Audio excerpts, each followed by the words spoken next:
দর্শক, আমি এই মুহূর্তে সরাসরি লাইভে যুক্ত হয়েছি মিরপুর 11 নম্বর বাংলা স্কুলের সামনে থেকে। এখানে দেখতেছেন পাল্টাপাল্টি ধাওয়া চলতেছে।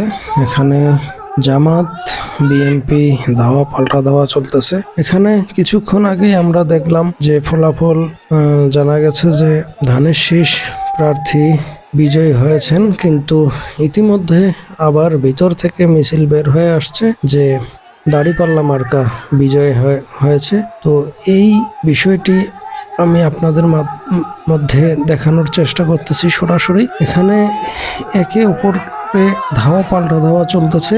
কিছুক্ষণ আগেও ধানের শীষের মিছিল বের হয়ে আসে। ইতিমধ্যে ধানের শীষের মিছিলটি এসে এখানে থেমে যাওয়ার পরেই তার কিছুক্ষণের মধ্যেই দেখতে পাচ্ছেন এদিক থেকে জামাতের মিছিল বের হয়ে আসছে দাঁড়িপাল্লা। তো এখানেই প্রচুর হট্টগোল শুরু হয়ে গেছে। দর্শক, সরাসরি এটাই দেখানোর চেষ্টা করতেছি আপনাদেরকে। লাইভটি শেয়ার করে ছড়িয়ে দেবেন, আর সবাই এই ধরনের ভিডিও পেতে চ্যানেলটিকে সাবস্ক্রাইব করে রাখবেন এবং ফেসবুক পেজটিকে ফলো দিয়ে রাখবেন।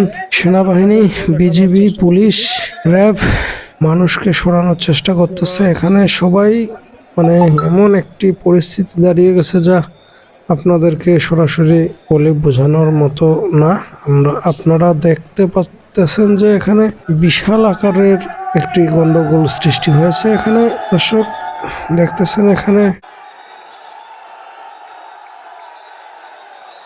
দাঁড়িপাল্লা বিজয় হয়েছে। এখানে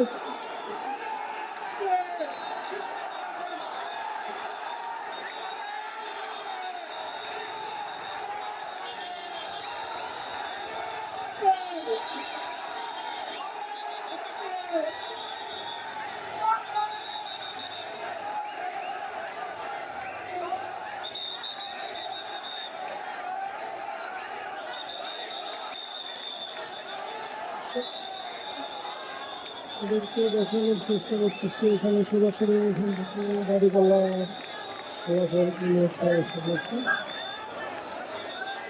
দাঁড়িপাল্লা 2418 বছর।